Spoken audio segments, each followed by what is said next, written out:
The Fog-Bound Diner Chapter 1. The Night Shift. 00:15. My name's Ethan, 25, an American drifter who landed in Victoria, British Columbia, back in 1995. I'm working nights at this rundown diner, the Misty Spoon, on the edge of town, where the fog rolls in thick off the Strait of Juan de Fuca. The place smells of grease and burnt coffee, neon sign flickering, windows streaked with grime. I left Seattle after a bad breakup. Needed somewhere quiet, somewhere to disappear. Wiping counters and pouring coffee keeps my hands moving, my thoughts still. Most nights, it's just me, the hum of the fridge, and the occasional trucker nursing a burger at around 1 a.m. She comes in, Clara, maybe 33, an American too, always in a faded denim jacket, hair tucked under a scarf. She's a regular, orders black coffee, and sits by the window, staring into the fog like it's got answers. Tonight, she lingered, her fingers tapping the mug, her eyes catching mine. "You ever get tired of this place, Ethan?" she asked, voice low, like she was testing me. "Every night," I said, wiping the counter. She smirked, just a flicker, and left. Her shadow stayed in my head, like fog clinging to the glass. 00:47. Next night, she was back, same seat, same coffee. I was scrubbing a grill when she leaned forward, her scarf slipping, showing a thin scar on her neck. "You ever wonder what's out there in the fog?" she said, not looking at me. "Just water and ghosts," I said, trying to sound clever. She laughed, sharp, like it caught her off guard. I noticed her hands. Worn, nails chipped, a ring on her thumb, but none on her finger. I didn't mean to stare, but I did, and she caught me, her eyes holding mine before she looked away. Chapter 2. The Small Signs. 01:12. By October, Clara was a habit. She'd come in after midnight, when the diner was dead except for the radio's static and the fog pressing against the windows. We'd talk a little: weather, the diner's bad coffee, how Victoria's too quiet for Americans like us. She didn't say much, but her presence was heavy, like the air before a storm. I started saving her a seat, wiping her table first, pouring her coffee before she asked. "You're too nice, Ethan," she said one night, her smile crooked, eyes sharp. "Someone's gotta be," I said, and my neck got hot, like I'd crossed a line. She didn't answer, just sipped her coffee, her fingers brushing mine when she handed me the mug. My chest tightened, and I spent the shift replaying it, the way her touch lingered. 01:39. A week later, we were closing up, the fog so thick it swallowed the streetlights. I was mopping when she dropped her scarf, swore under her breath. I picked it up, her fingers grazing mine as I handed it back. Warm, rough from some work I didn't know. She didn't pull away right away, just looked at me, her eyes softer than usual. "You don't have to play hero," she said, voice low. "This place'll eat you alive. So why do you keep coming?" I asked, still holding the scarf. She shrugged, took it slow. "Guess I like the coffee." But her eyes said something else, something I couldn't read. Chapter 3. The Shadows of the Past. 02:04. Clara started opening up, bits of her life slipping out like crumbs. She'd moved from Portland 5 years ago, running from something she didn't name. "Just needed a change," she said one night, wiping down her table while I stacked plates. "Victoria's good for hiding." Her voice was steady, but there was a crack in it, like she was holding back a scream. I wanted to ask more, but her hands kept moving, so I let it go. I told her about Seattle, the fights, the way my ex's voice still echoed in my head. How I came to Victoria to start over, but the diner felt like a trap sometimes. "You running from something too?" she asked, her eyes sharp. "Maybe," I said, and she nodded, like she got it. We didn't push, just let the words hang, heavy in the fog. 02:36. That night, I found a photo behind the counter, tucked in a drawer. Clara, younger, laughing with a guy, both in flannel, appear in the background. I didn't mean to snoop, but it stopped me cold. When she saw me with it, her face tightened. "That's old," she said, snatching it, her fingers brushing mine. "Don't go digging, Ethan." "You looked happy," I said, feeling dumb. "Was," she said, and shoved the photo in her pocket, like it burned her. Chapter 4. The Unseen Line. 03:08. November came. The fog thicker, the diner buzzing with late-night stragglers prepping for winter. Clara and I had a rhythm. Her sipping coffee, me wiping counters, small talk that felt bigger every night. I liked her more than I should have. She was older, guarded, carrying a past I couldn't touch. But there was something in the way she'd lean close, pointing out a stain on the table, her arm brushing mine. It wasn't nothing, but it wasn't something I could name either. Point one night, we were locking up, the fog swallowing the world outside. You ever think about leaving Victoria? I asked, my voice low.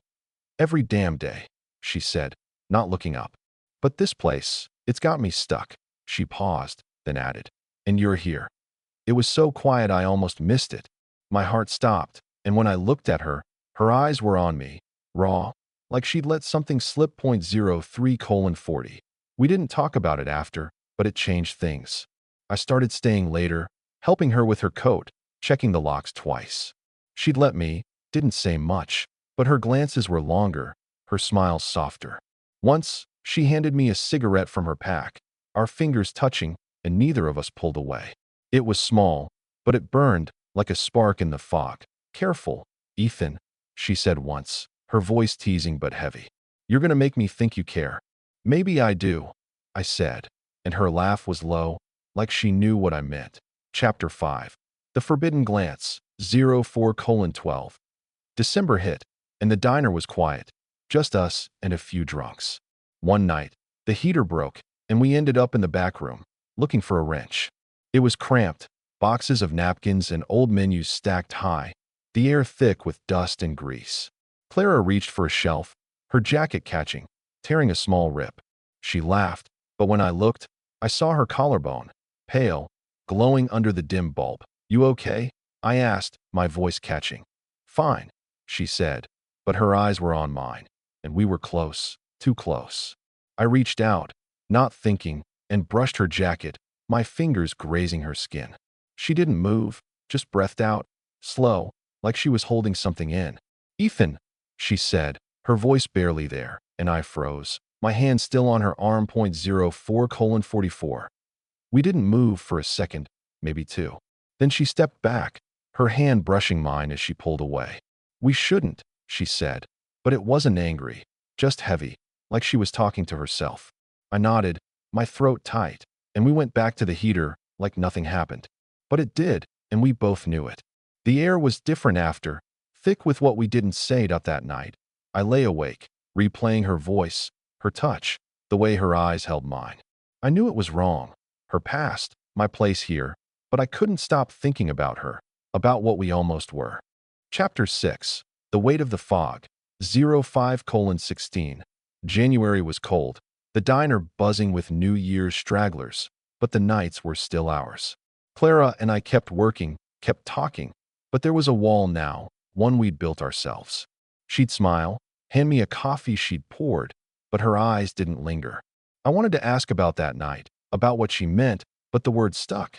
Instead, we talked about the menu, the weather, anything safe. One night, she stayed late, wiping down her table while I mopped. You're quiet tonight, she said, not looking up, just tired. I lied. She nodded, but I saw her hands pause, like she wanted to say more. We locked up in silence, her standing closer than she needed to, her shoulder brushing mine as we checked the door. It was small, but it kept me awake. 05:48. I started noticing more. Her scarf, always the same faded red, knotted tight. The way she'd hum when she thought I wasn't listening. How she'd pause by the window, staring into the fog like it held secrets. I wanted to know her, not just the regular, not just the woman with the scar, but her. And that want. It scared me, because it wasn't just a crush. It was deeper, heavier, something I couldn't shake. Chapter 7. The Breaking Point, 06:20. February brought rain, heavy and relentless, the diner's roof leaking in corners. We were cleaning the grill, side by side, when she slipped, caught herself on my arm. Her hand stayed there, warm, steady, and I didn't pull away. Sorry, she said, but she didn't move, and neither did I. Clara, I said, my voice low. What are we doing? She looked at me, her eyes tired but open.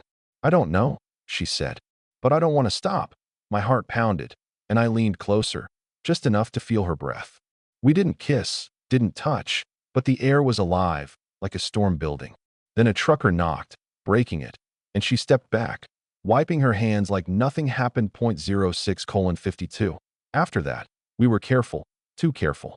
She'd avoid being alone with me, leave early when the diner closed.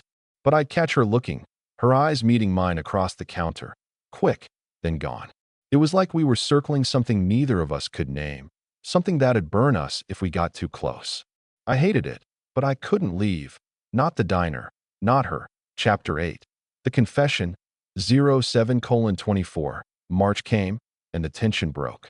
We were closing, just us, the diner silent except for the ring. I was wiping down the counter when she came over, her scarf loose, her face softer than I'd seen. "Ethan," she said, standing by the door, "I need to say something." I stopped, my rag in hand.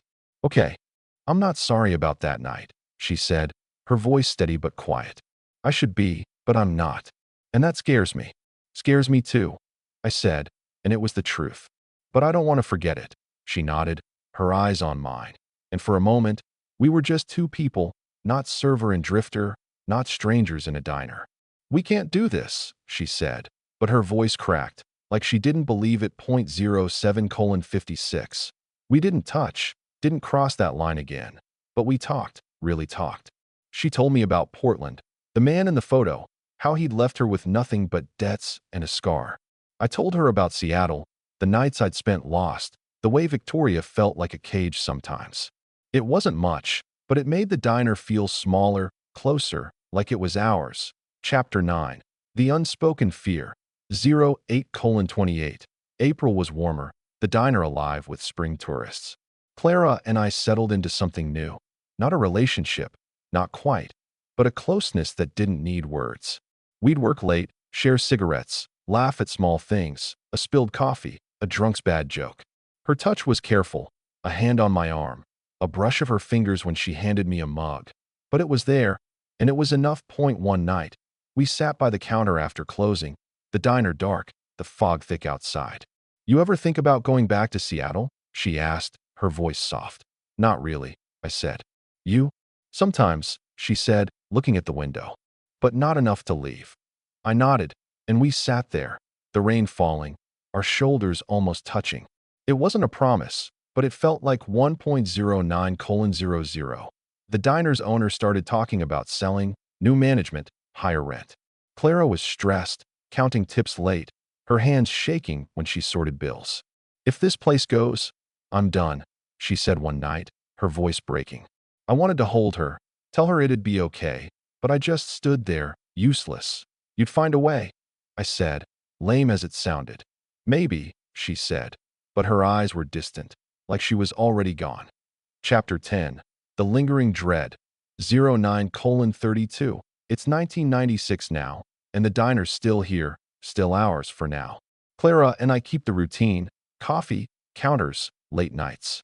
We don't talk about that night in the back room, or the almost kiss by the grill, but it's there, in the way she looks at me, the way I stay later than I need to. The diner's busier, tourists shouting, locals grumbling, but it's still just us after midnight, the air heavy with grease, the fog pressing outside. That I think about her scar, her past, the years she's carried alone. I think about Seattle, the life I left, the one I'm building here. We're not lovers, not really, but we're something, two people caught in a diner, in a fog-bound city, in something we can't name. I see her now, wiping tables, her scarf loose, and I know I'll stay, not because I have to, but because I can't leave her. Because whatever this is, it's enough. For now. Conclusion. The Weight of the Fog. 09:35. It's 1999 now, 3 years since I scribbled those last thoughts about the misty spoon, about Clara, about the fog that wraps Victoria like a shroud. I'm 28, still an American drifter, still wiping counters at this greasy diner on the edge of town, the neon sign flickering worse than ever, the fog rolling in off the straight thicker, heavier, like it's trying to swallow us whole. The diner's barely holding on, tables wobbling, coffee machine coughing, but it's still here, still ours for now. Clara's still here too, still coming in after midnight. Her denim jacket faded to gray, her scarf knotted tight, her eyes carrying more weight than they did before. I'm still here, still pouring her coffee, still watching her stare into the fog like it's got something to tell her. 09:57. These past 3 years have been a slow crawl, like walking through fog so thick you can't see your own hands. We keep the diner running, me scrubbing grills, Clara sipping coffee, both of us dodging the owner's threats to sell or shut it down. He's some guy from Vancouver, shows up once a month in a suit that doesn't fit the diner's grease, talking about condos and profit margins. Clara fights him, her voice sharp over the phone, but soft when she turns to me, handing me a mug she poured from her thermos, no sugar, like she knows. We've got a rhythm. Lock the doors, stack the plates, sit by the window when the world's asleep.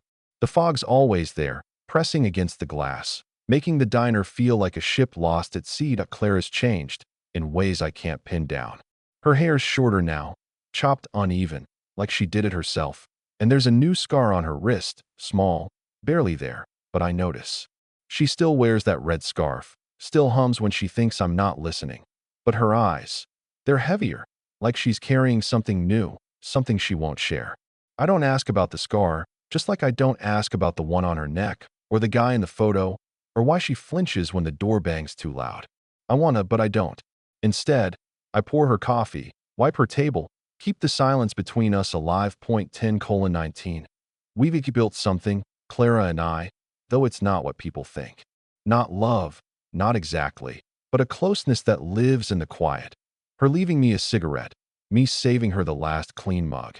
We argue sometimes, small stuff, like when I leave the grill on or she snaps about a late delivery. "Ethan, you gotta turn it off," she said once, her voice sharp, and I shot back, "Maybe if you didn't change your order every night." We didn't talk for a shift, but then she left a coffee on the counter, and I knew we were okay. That's us, jagged, careful, tied together by this diner, and something we don't say out loud. I think about that night in the back room, her jacket tearing, my fingers on her skin. I think about the almost kiss by the grill, the way her breath felt so close. We haven't touched like that again, not really, but it's there, in the way her hand lingers when she passes me a plate, the way I catch her looking when she thinks I'm busy. It's not nothing, but it's not something we can have, not fully. She's Clara, guarded, scarred, someone who's been running longer than me. And I'm just Ethan, the guy who drifted into Victoria and found her. 10:41. The diner's dying. Tourists come for summer, but winter's brutal, just us and a few locals nursing cold coffee. Clara works harder, stays later, her hands shaking when she counts tips. I help where I can, fixing a chair, scrubbing the floor, even covering her shift when she's late. The cook across from us, an old guy named Frank, says we're idiots, says the diner's done. "You and Clara, you're like those rats on a sinking ship," he said once, laughing. I didn't laugh back. He doesn't get it, doesn't see the way Clara looks at the diner, like it's the only thing keeping her from falling apart. I found a notebook in her bag last year, left on a stool, Clara's, not a ledger, just pages of doodles, lists, fragments of thoughts. One page had my name, scribbled small, like a secret. Ethan, too kind, too lost. I didn't tell her I saw it, but it stuck with me, like a splinter I can't pull out. I wonder what she meant, if she's scared of me, of us, or if it's something about her past, something she's still running from. 11:03. We've had close calls. Last summer, the owner came by, all slick hair and promises, talking about tearing down the diner for a hotel. Clara argued, her voice steady but her hands clenched, said the diner's Victoria's soul, not some chain. He didn't care, just checked his phone, said we had a year to figure it out. We stayed up all night after, going through receipts, trying to make it work. "We can't lose this," she said, her voice cracking, and I wanted to hold her, but I didn't. Just sat there, passing her coffee, feeling useless. That night, she leaned against me, just for a second, her head on my shoulder. "You don't have to stay, Ethan," she said, quiet. "This isn't your mess. It's ours," I said, and she didn't argue, just nodded, her eyes on the floor. We didn't save the diner that night, but we kept it going, one shift at a time. 11:25. Something's off now, has been for months. Clara's jumpier, her eyes darting to the door when it opens, her hands pausing when she hears a car slow outside. I've seen a guy around, maybe 40, in a leather jacket, lingering across the street, watching the diner. I don't know if he's real or if I'm seeing things, But Clara's seen him too, I can tell. She doesn't say anything, but her scarf's knotted tighter, her smile's rarer. Last week, I found a note tucked under a plate, her handwriting shaky. Don't ask, Ethan. Just watch the door. I didn't ask, but it's there, in my head. Every time I lock up, the fog's worse this year. Thicker, like it's hiding something. I've started checking the alleys after my shift, looking for that guy, but it's just shadows and mist. Clara's noticed, caught me once, her eyes sharp. Don't play hero, she said, but there was fear in her voice, real fear. I wanted to tell her I'm not, that I just can't leave her, but the word stuck, like always. 11:47. Clara's different now, more closed off, but still here. She'll laugh sometimes, a low, rough sound that catches me off guard, makes my chest ache. She'll talk about Portland, not much, but enough. How she'd walk the bridges, how the rain felt cleaner there. I thought I'd be free here, she said once, sitting by the counter, her hands wrapped around a mug. But it follows you, doesn't it? What does? I asked. Everything, she said, and looked away, like she'd said too much. I didn't push, just let it sit, heavy and real, between us. 12:09. We had moments, small ones, that keep me here. Last winter, the diner's pipes froze, and we spent a night thawing them, laughing when water sprayed her scarf, turning it dark red. Her hair was loose, clinging to her face, and I brushed it back, my fingers grazing her cheek. She didn't pull away, just looked at me, her eyes soft, unguarded. Careful, she said, but it wasn't a warning, not really. It was something else, something we didn't chase, but it was there. Another time. We were closing, the diner dark, the rain loud. She handed me my jacket, her fingers brushing mine, and I held her hand, just for a second, before letting go. Good night, Ethan, she said, her voice low, and I felt it. The pull, the ache, the thing we don't name. 12:31. The owner's back, pushing harder now. Says the diner's done, says the land's worth more than we make in a decade. Clara fights, but she's tired, I can see it. Her hands shake when she writes receipts. Her voice cracks when she talks to suppliers. I help where I can, take extra shifts, but it's not enough.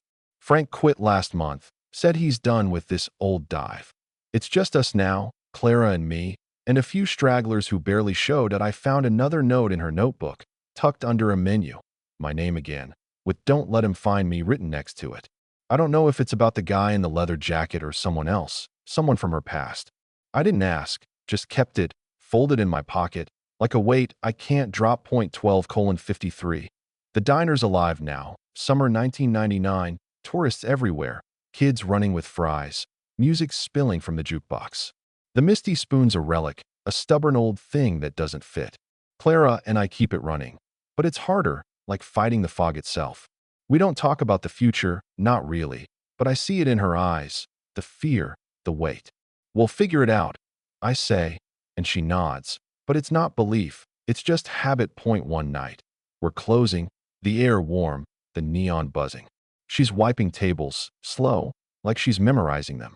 You ever think about what's next? I ask, leaning against the counter. All the time, she says, not looking up. But I don't know if I can leave. Because of the diner? I ask, my voice low. Because of you, she says, and her eyes meet mine, raw, open, like she's letting me see her for the first time. 13:15. We've had one big fight, just one, last spring. The owner sent papers, a final notice, and Clara was furious, throwing menus, her voice breaking.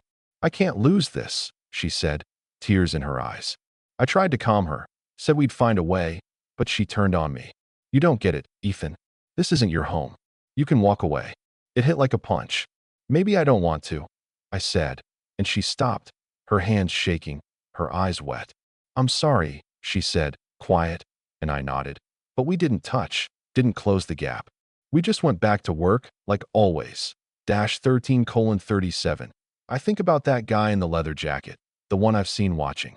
I think about the photo, Clara laughing, someone else's arm around her.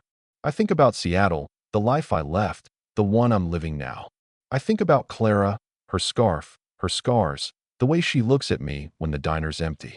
We're not lovers, not in the way people mean, but we're something, two people caught in a diner, in a fog-bound city, in a fear we can't name. I see her now, wiping down the counter, her hair slipping loose, and I know I'm staying. Not because I have to, but because I can't leave her. Point 13:59. Last week, we sat by the counter after closing, the rain loud, the air cool. She leaned against me, her shoulder against mine, and I felt it, the weight of her, the warmth. "You're still here," she said, her voice soft. "So are you," I said, and she smiled, that low, rough smile that makes my chest ache. We didn't say more, just sat there, the diner dark behind us, the fog stretching out in front. It's not a promise, not a plan, but it's enough. Point 14:21. The owner's coming next month, says it's final this time.